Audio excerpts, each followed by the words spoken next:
You gotta stop staring at everyone, an oddly dressed passenger murmured into Kano's ear. Blend into your surroundings more. Sasayama, when did you get here?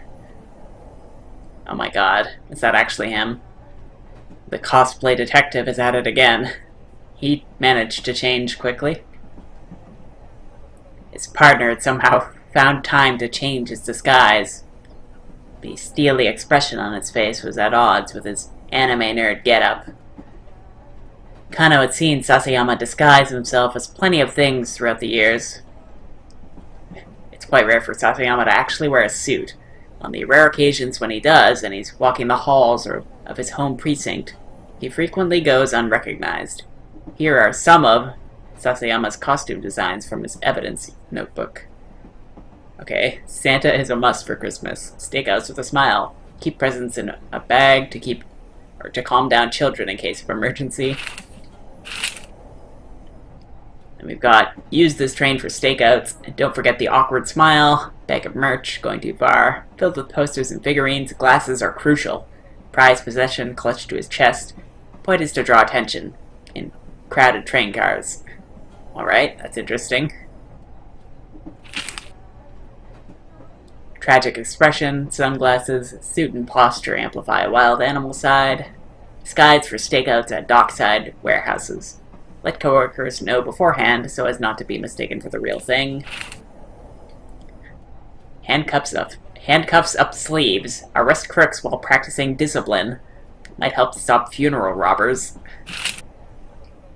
For nighttime stakeouts, plenty of exposure, hardcore material, emphasizes bulginess in final version. Well then. It's a very, very diverse portfolio of disguises he's got there. Chef, magician, samurai, and an astronaut, to name a few. What possible context could an astronaut disguise, serve you in?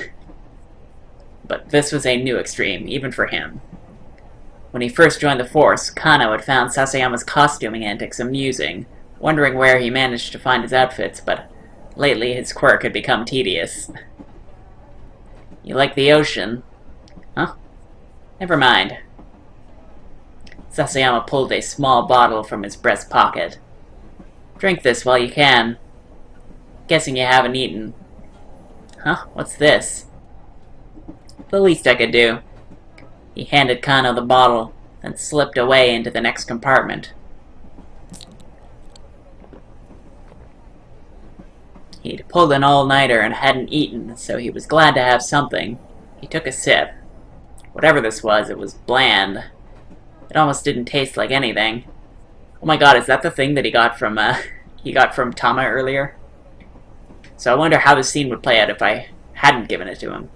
Maybe she would have just gotten a game over, I don't know. Just what had Sasayama given him? What the heck, anything's better than nothing. He brought the bottle to his lips and chugged the contents down. He suddenly got a massive head rush. He felt a heat like a burning that spread from his insides throughout his whole body. No, that wasn't right. It was an ache. It was a ferocious ache. A burning that spread from his insides to his fingertips. And there was pain. A numbing that spread from his insides all the way down to his toes. Burning, aching, hurting. Burning, aching, hurting. Burning, aching, hurting. Twitchy, itchy, dizzy, sleepy, chilly, willy-nilly. This was not good. This was super-duper not good. He broke into a cold sweat, his forehead drenched, his body damp and clammy all over. He felt his grip on consciousness slipping. Sasayama, what the hell did you do to me? With bleary eyes, he squinted to read the writing on the bottle.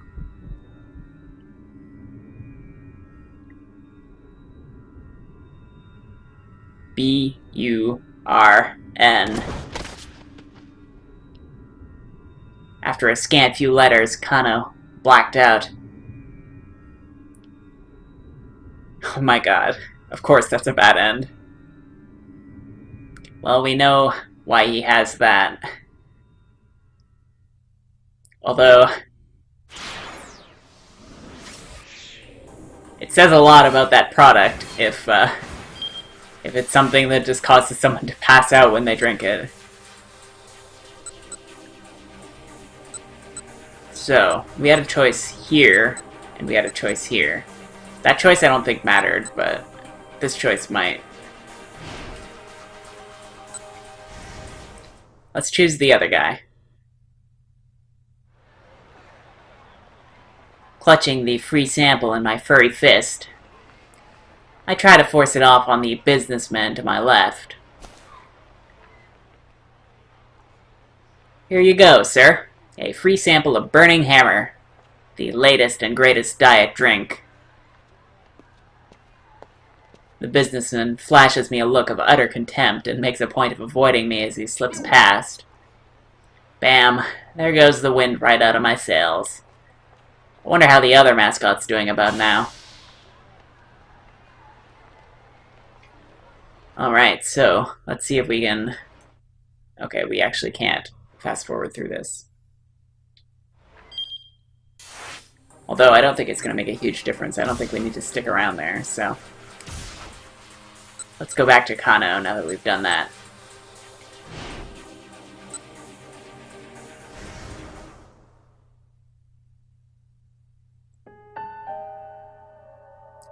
So we'll stare him down again.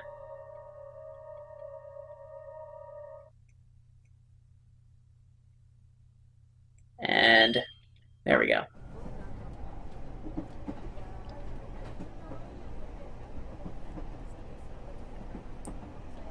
Alright, so there we go. His disguises.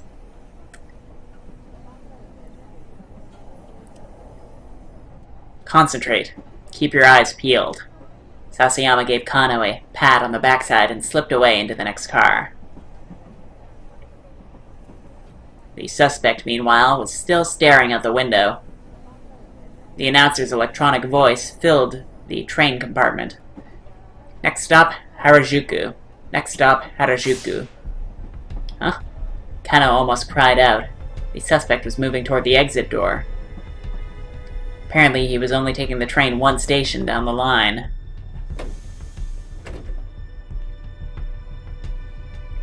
The train pulled into Harajuku Station, and the man got off.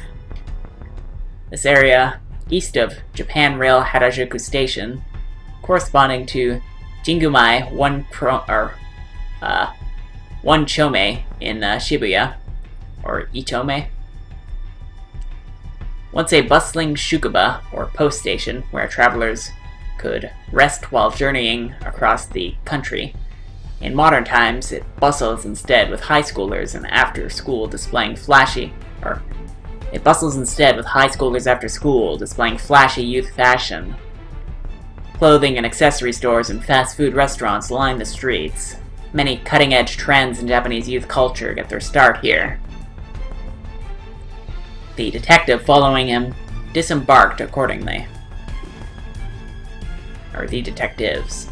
The suspect walked along the platform and took a seat on an empty bench. Was he checking to see if he had a tail? Sticking around on the platform at a station where you just got off was pretty unusual behavior. Not wanting to arouse the man's suspicion, the investigators from the MPD made their way down the stairs as inconspicuously as they could. Kano, however, had a sudden inspiration and went to speak to one of the station attendants.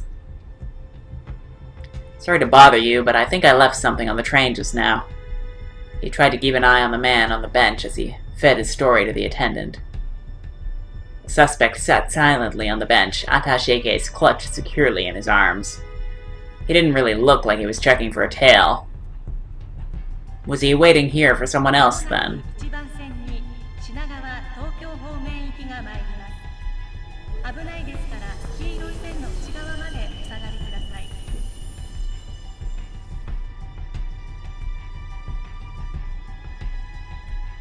Before long, a train heading counterclockwise around the loop arrived.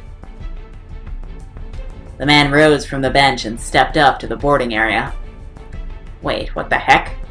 If this guy got on the counterclockwise train, wouldn't that just take him right back to Shibuya Station? The man boarded the train. Kano had no choice but to follow suit. Was this guy playing them? The suspect got off again once the train reached Shibuya. All he'd done was go to Harajuku and come right back. Kano reported in to Kuze. The suspect has returned to Shibuya Station. Acknowledged, keep tailing him. Kano felt himself growing increasingly paranoid. This criminal organization didn't seem too keen on getting away. And here was HQ giving these guys free rein. Something was off, he was sure of that. As he tailed the mark, Kano took out his phone. What were Tateno's instincts about the case right now? If the senior detective had any advice, Kano would love to hear it. He dialed Tateno's number.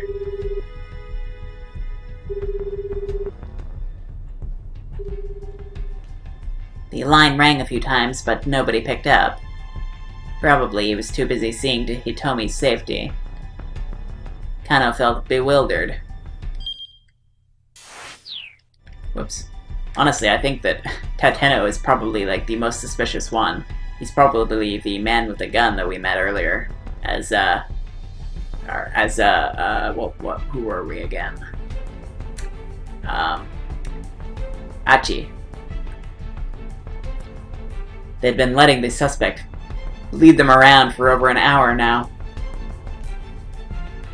During an abduction case, you generally didn't update the victim's family on any developments in case they tried to interfere. Kano could only imagine what the Osawa family was going through right now. After a short walk from Shibuya Station, the attaché case was handed off yet again. This time, the recipient was a tall, dark-skinned man. Again, the Shibuya-based task force split into two groups in order to tail both suspects. Kano stuck with the man who had the case. I feel like the only purpose this could serve is to just keep the police occupied while something else goes down somewhere else. I don't know. As the previous man had done, the newest suspect wandered around Dogenzaka for a while. Repeatedly looping around and around the same locations was a weirdly roundabout way to make a series of handoffs. Excuse me, detective. Kano turned around with a start. Oh hey, he said. I know you. It was Leland Palmer, the lecturer who had been an eyewitness to the kidnapping. The man practically radiated concern. How is Maria doing? Is she alright? I am very, worried for her. His Japanese was more halting now. My heart, it is with her family. Kano gave a quick look around. It didn't appear that they were being watched. Maybe Palmer knew more than he told the police earlier. If Kano talked to him now, he might get some additional clues. No, I don't think so. If the syndicate spots us, my cover's blown. We're hosed. I can't stick around like this. So B is clearly the correct choice that you should be making, but I have a feeling that A is the one that is not going to lead to a bad end, whereas B, I think that realistically they already know that we're tailing them. So it's not going to make a huge difference. But I'm going to go with B because I don't think that I should just be making choices based on random weird gut feelings. I'm going to go with the logical choice first. So, if the syndicate spots us, my cover's blown. We're hosed. Can't stick around like this. Leland, I'm sorry, but at this stage I can't share any details. Is that so? Oh yes, of course. Leland cast his eyes down and hung his head. Please don't worry, though. We're still hard at work investigating. Ah yes, thank you very much. With that, Kano turned away from the lecturer and went back to tailing his suspect.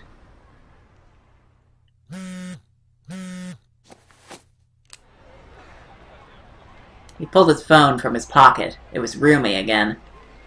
It was weird that she'd called twice when she knew he was in the middle of something important. That something happened while she was waiting at the cafe with Shizuo. Kano picked up hurriedly. What's the matter? What's the matter? You know what the matter is.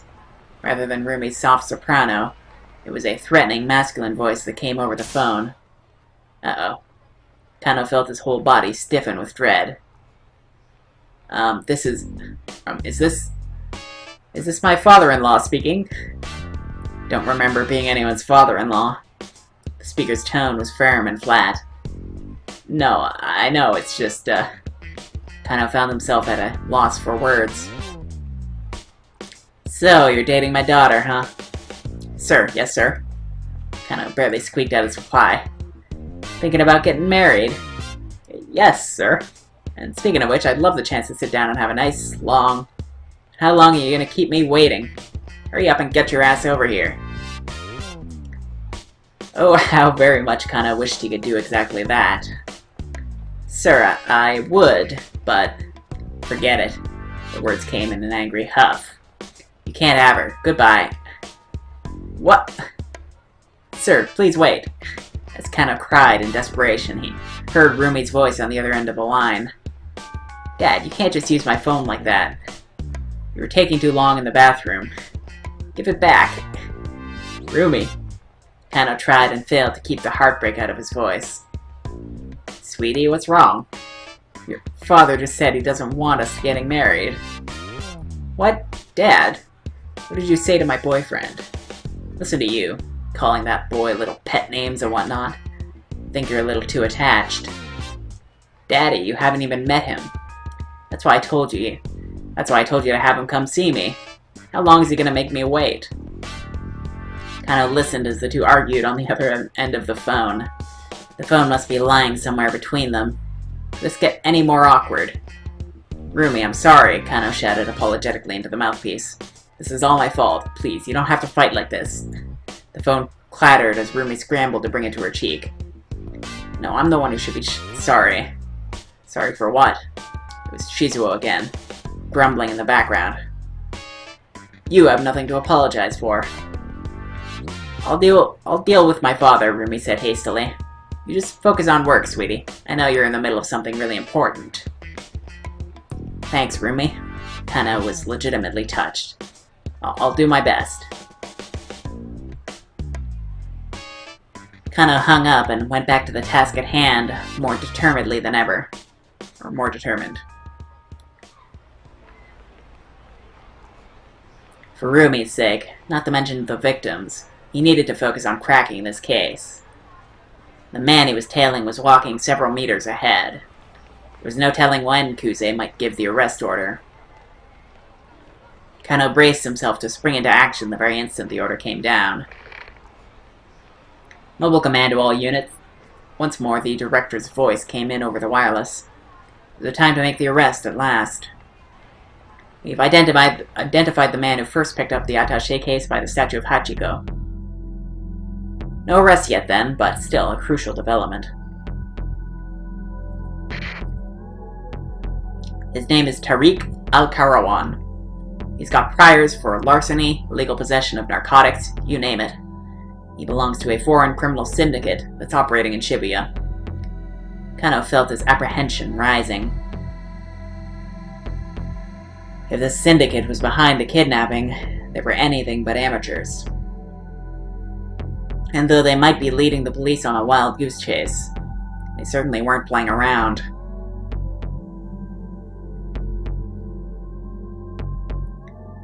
Well, we've got to Kano's to be continued now.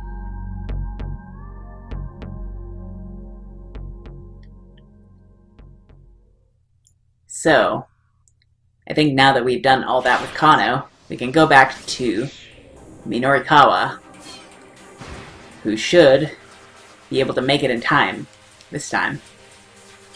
So,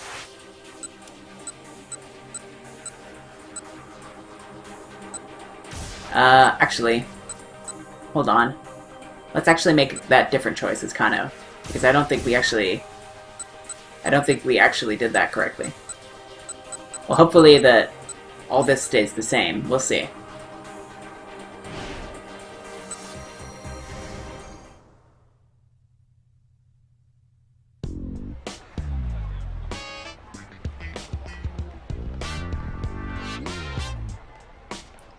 Okay, this isn't actually... Oh wait, actually, no, this is.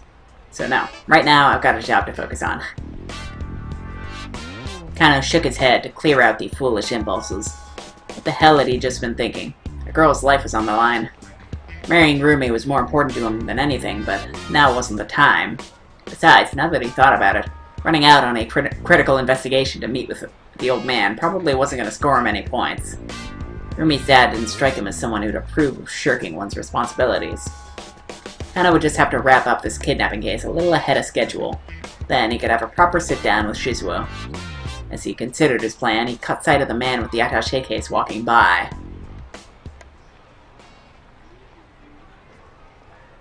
Alright, so now I think we're back. And all of this is all the same still, so that's good. So now we can go to Minorikawa.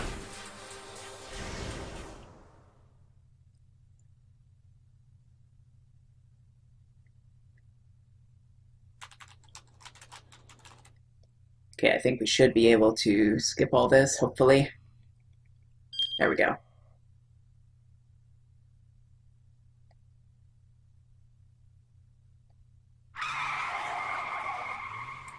The taxi's tires squealed as the cab rounded a corner. The shift in momentum made Minorikawa topple over in the back seat. There we go, 10 minutes on the dot, the driver announced. Minorikawa righted himself and looked out the window. Shibuya Station. I knew you could do it, Mr. Kimizuka. He told the driver how to get to Heaven Publishing. It shouldn't be more than 5 minutes further. Sir, if I may ask, just what are you in such a hurry over? Son of a bitch. I beg your pardon? Kimizuka bristled.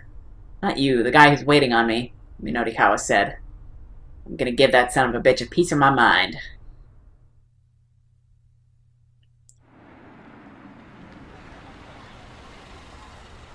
The multi-tenant building where Heaven Publishing had its office came into view. The taxi stopped outside. Minorikawa opened the door as he hurriedly reached for his wallet, then he stopped. What if the worst had come to pass and he needed to take Toyama to a hospital? Should he have the taxi wait here, or would it be better to call an ambulance? Sir, is there a problem? The driver asked. I think we'll get to him faster if we just tell him to wait here, so I think that's what I prefer to do.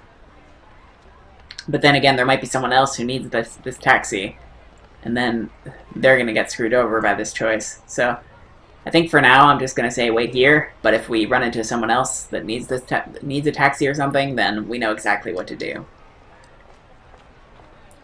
Wait here, I'll be right back. Minorikawa was out of the cab in an instant and running for the building. Once inside, he avoided the elevator in favor of rushing up the stairs. Heaven Publishing rented out the 3rd and 4th floors. In all likelihood, Toyama would be at the editing department of 4-Star General Gossip on the 4th floor. When he got there, however, the door was locked. Mr. Toyama! Hey, Mr. Toyama! He shouted and banged, but there was no reply. Something was seriously wrong. Minorikawa took a deep breath and then kicked the door in. Whoa. Phew, just in time. Toyama was standing on a stool about to slip his head through a noose that hung from the ceiling. What the hell are you doing? Minorikawa lunged for Toyama. The two men crashed to the floor in a tangled heap. A pile of clutter slid off a nearby desk and fell on top of them. Minorikawa, what are you doing? Toyama whined. Dragging himself back to his feet proved something of a challenge. That's what I'd like to know. Minorikawa's fury was mounting. What the hell is this all about? He jabbed an accusing finger at the noose hanging from the ceiling. Oh, that. One of the fluorescent lights died. And I was just swapping it out. Yeah, right. We've seen what happens when we don't make it in time. Don't you feed me that bull. What was that phone call all about? That business about how the only thing you could do was die? Tell me. Haha, just a joke. Toyama curled his lips into a faint semblance of a smile. Minorikawa wasn't buying it, but he didn't have time to press the issue. A cute little voice echoed through the editing office. Daddy, I'm back from the store. A little girl came walking in carrying a length of rubber gas tubing. It was Toyama's 5th grade daughter, Hana.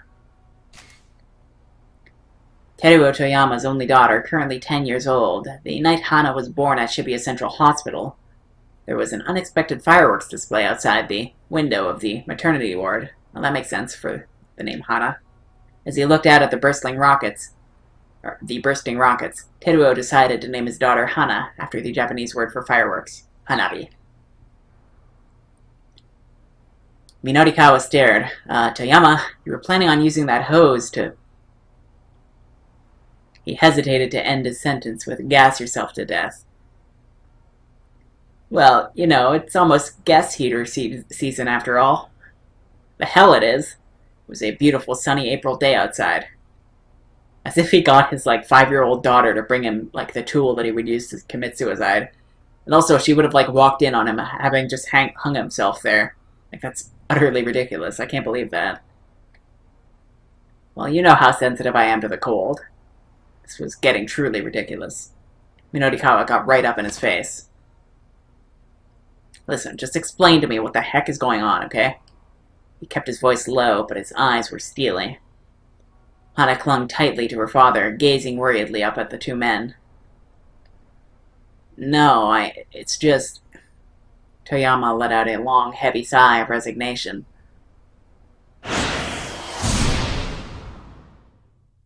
So we'll need to jump from another protagonist. A man named Junichi Yanagashite shows up in Tama's story at 11:20, and he lets out a sigh like Toyama's. Yeah, so try checking out the tip for that sigh. They're giving us that tip right away, but we didn't really need that. Thing is, in Tama's story, that doesn't actually happen because we can't actually get there yet. Right? Yeah, we can get to 11:20, but we can't get to 11:30. Actually, I'm pretty sure this is 11:15, so... yeah. So I think the only way as Tama is to... We're gonna have to go as Osawa. So, yeah, we'll have to do that. We're almost near the end of an episode, but we might as well at least start him.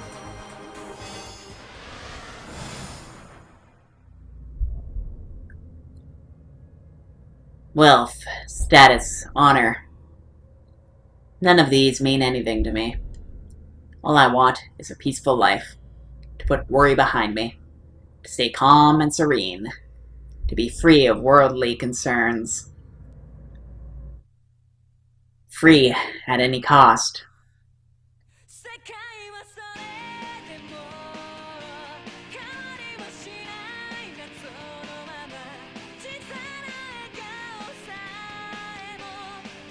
A cheery rhythm pumped from the CD player set up against the steady wall.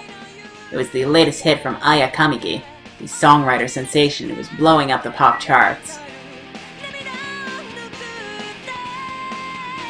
Kenji Osawa reached for the stereo remote on his desktop. He ratcheted the volume up a little louder.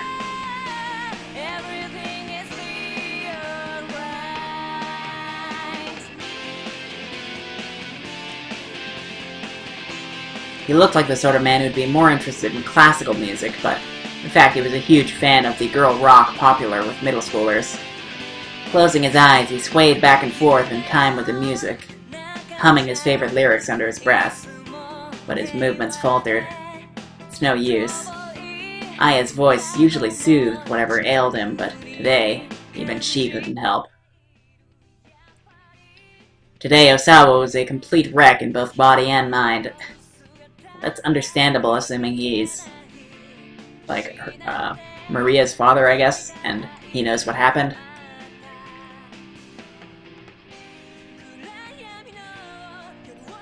Mounds of paperwork were scattered across the desktop in his study. Alright, let's see.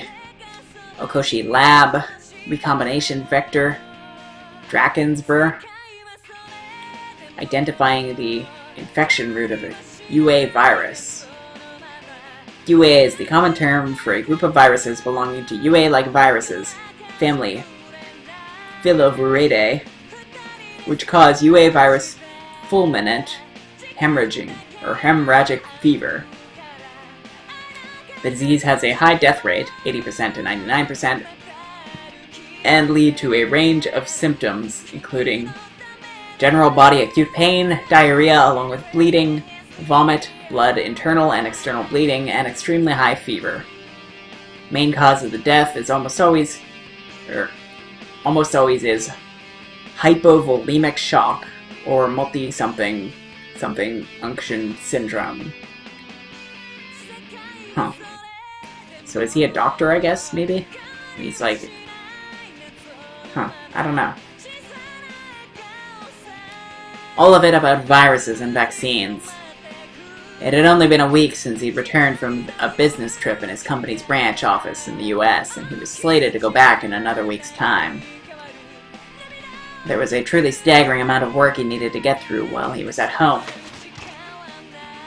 He picked up one of the papers, glanced at it aimlessly, then tossed it back onto the desk. Slumping back in his chair, he let out a long, deep sigh. He was in no mental state to work right now. A faint knock at the door barely roused him from his torpor. "Director, may I come in?" It was his vice director, Mamoru Tanaka. "Sure, the door's open." Tanaka came into the study. I know it's not a great time, but... Osawa could barely make out his words. He tapped the remote, lowering the volume of the music. Tanaka continued apologetically. A call came in from the lab. They're hoping for a response to the email they sent yesterday. I'm sure they don't need it today. Apparently they do need an answer as soon as possible, sir. I did ask them to give you some more time, but... I see, Osawa said warily. Alright then. Tanaka dipped his head slightly and slipped out of the room.